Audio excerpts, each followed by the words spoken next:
major, you may not be able to entertain any twine relationship now. Even then, SAG was also having twine relations with Ghana after this. And after then, I didn't become president when I came here. Then I was the secretary. So after many years of me not being in power, when I came back to office, I felt it was necessary to continue with that request because Actors Guild of Nigeria was set up some 25 years ago in Nigeria. We have about 1 million members. In Nigeria, we are present in 24 states of Nigeria. In terms of the members paying dues, you have very less number of people paying dues. When we got affiliated with Federation of International Actors sometime in 2011, it became very necessary for us to drive some of these reasons why we're having short membership interest. We found out that the problem was that most studios, most companies who were hiring actors in Nigeria never pay them well, so they don't have enough to pay dues. We also noticed that very recently we've had very big corporations coming into Nigeria, from the Netflix to Amazon to all of them. There were no viable contracts between us and these people, and even if there were contracts, they were individual contracts. And then again, we found out also that a lot of welfare issues were there. So we were trying to look for global organizations that we can have very strong learning appeal, how they were able to put their own together, which was why we needed this twine relationship. Because we know that from where we're coming from, SAGAFTRA has a whole lot that we can learn from, strengthen what we're doing to make it bigger and strengthen in Nigeria. That's why we felt that we should come back again with this request, appealing to SAG to see that we still have this twining relationship. And then again, we would also, within this request, like you mentioned, see some of the activities of SAG that we saw the last time we came, like the residual room. What does the contract look like? We want to set up the AGN Screen Awards, just in replica of the Screen Actors Guild Award here, to make our guild strengthen enough to make members believe in what we're doing, and then see that unionism really works. Because we have been in touch with FIA all this while, but the essence of an organization like AGN, far away West Africa, being in a relationship or in affiliation with an organization in Belgium as headquarters, what are the benefits? What are you gaining from these affiliations, if not looking for organizations like SAGAFTRA to have very strong twine meetings and see how we can create trainings and retrainings to make our guild stronger? And that's the essence of our. Then before now, we now decided also that we will set up a kind of an annual engagement in Los Angeles that will help us create diplomatic relationship with the film industry, so that in situations where there are projects or films that needed original African actors or original Nigerian actors, these projects will not begin to look for non-original Africans to interpret these original African roles. And why it has been happening all this while was because we didn't see any of these available original African actors anywhere close. So we decided to set up what we call the Actors Marketplace, which we now said is going to be an annual event. So we believe that annually, if we come around, we must have this same relationship, have discussions with the SAGAFTRA during a gala or dinner or an outing that will show that there is a networking relationship. It will make producers, casting agencies be able to say, oh, we have a Nollywood industry that is the second largest in the world, and we twine with their actors. So when we need actors and their professionals who we need them in very deep African roles, we can call them over. And we deepen this relationship so that, just like she said, she's a member of SAGAFTRA, she's here, she's planning to come into Nollywood. We want to create a relationship when you're already big in Nollywood and you want to cross over here to do stuff. We're able to request from the embassy, okay, let us change your B1, B2 visa to a working visa, so we can allow you have opportunity here. All of these are engagements we need to put together in the course of this relationship. I'm happy that when we had our gala night, we invited SAGAFTRA and you came there. You saw it was quite exciting event. A lot of Africans were around. We're expecting that as the event grows more, we'll begin to look for stars, big time celebrities to attend, to see that we have that strong relationship, that engagement, networking. People are beginning to see, okay, this is a relationship, what we need to gain from all this, because the world is already a global village. Thank you. Yes. Thank you very much.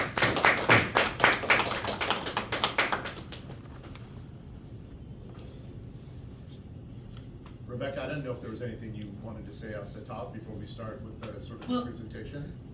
I wasn't sure if you wanted to do the presentation first, Okay. and then I could jump in, or I could just also say, I do actually remember that visit from around the time of merger, and it's wonderful to have you back. Will's gonna walk us through a presentation just to sort of give you the modernized version of where SAGAFTRA is, just so we're all talking from the same point. In terms of speaking more about FIA, I'm very, very happy to do that, and we can do that in this meeting, and then if you have additional questions afterwards, we can also follow up with that. I'm gonna, my email's very easy to remember. It's RebeccaDamon@sagaftra.org, and Will can pass that on to you, Yeah. but I do highly recommend that as a vehicle.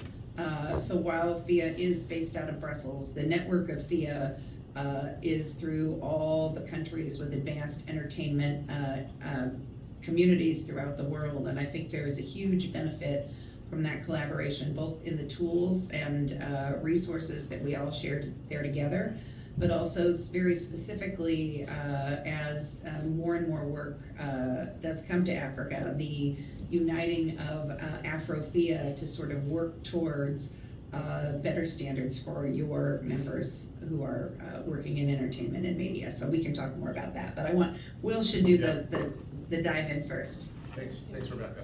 Okay, here we go. SAG-AFTRA 101. Got the cameras on Got you, the like cameras. you're the actor now. I am.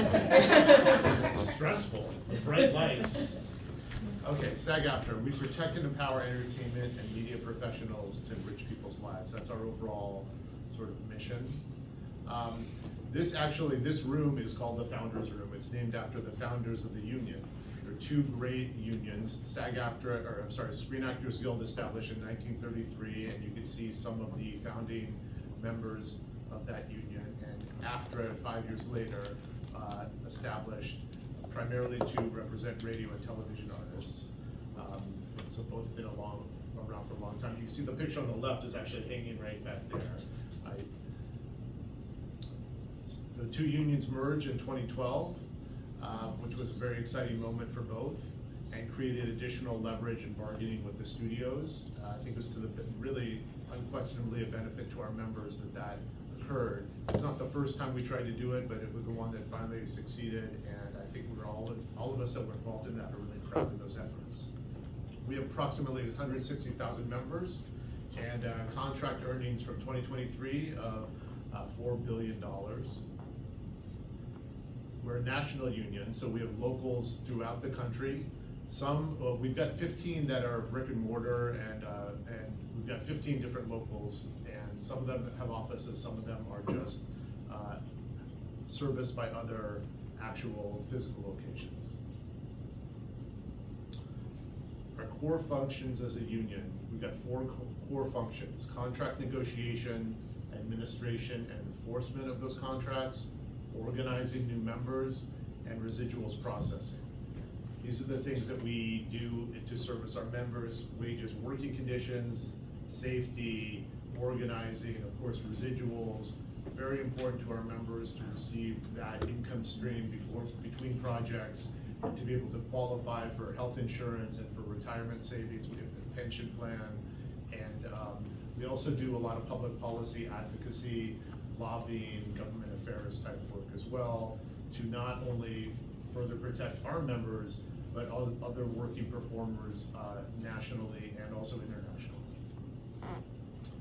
Residuals is compensation for reuse of content, and we in the last few years have started to process residuals via direct deposit, so we're not sending out as many paper checks as we used to, and we have more and more members actually signing up for that process.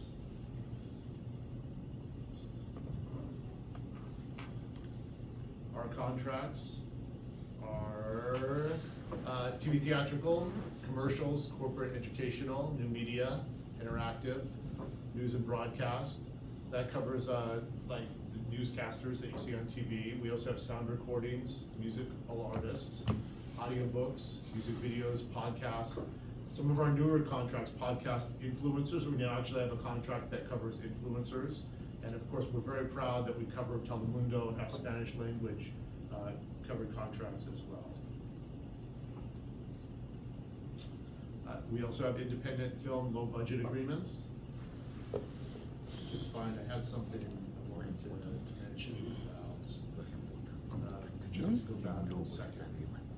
This slide, because I think it's worth mentioning that year to date, 2024, we processed over 5 million individual checks, representing over $1 billion in gross payments to our members. That's just for residual payments, which I think is really impressive and sort of shows the value that collective bargaining and organizing and residuals can provide for actors between jobs.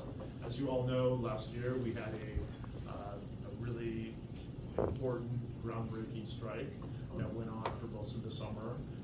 We have some video we're going to roll of that after we get through the presentation, but it resulted in incredible gains for us and for our members, particularly in areas of wages, artificial intelligence.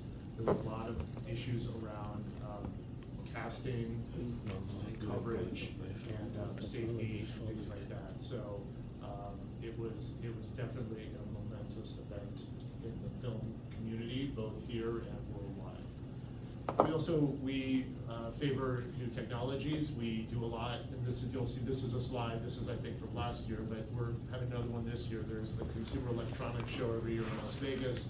We put on, along with in conjunction with AFL-CIO, we put on a Labor Innovation and Technology Summit, which will be at again in January. AI protections. These are some new provisions that were just included in the contract for the very first time. And I think it bears repeating that before this strike and this contract, there was virtually no protections for our members for use of their digital replicas using AI, generative AI, and for the first time ever, we actually now have some protections for our membership. And I don't know, I saw Rebecca pop on. I don't know if you want to speak more to that. Sure, I was just checking because Jeff Bennett, who's our general counsel, and I often tag team on these topics. You know, in the public policy space, whether that is on a local and state level, like we recently had major achievements in California, New York, Tennessee, or whether it's on the federal level, we've introduced things like the No Fakes Act. It's very important for us to advance these conversations. And one of the ways that we do that also is internationally to encourage norm setting in all of the different nations. We work heavily with the EU and other governments around the world, both through our USTR as well as the Commerce Department, to try to make sure that this is taking a worker-centered approach as people feel out what the guardrails might look like for the next generation of people working in the entertainment industry. So we're very active in that space. Our executive director, Duncan Crabtree Ireland, who is an international expert on this, has gone to multiple different conferences to present just on this topic. And I'm sure that at some point maybe Shira or somebody else in the room can make sure that you guys walk away with some really good links to think about what that norm setting might look like in your country. Of Duncan speaking on this topic. We have so much recorded media, I won't go and take the time on it. You guys are anxious to get to it. Yes, exactly. You don't need to. Yeah. Yeah, absolutely. Yep, and I'll go back to you, Will. Okay, thanks, Rebecca. You'll see here that slide we've got a phone number to call related to onset safety, which of course is very important. We have a whole team of field representatives. Their entire job is to go out to active movie sets and make sure that our rules and regulations are being complied with, especially around things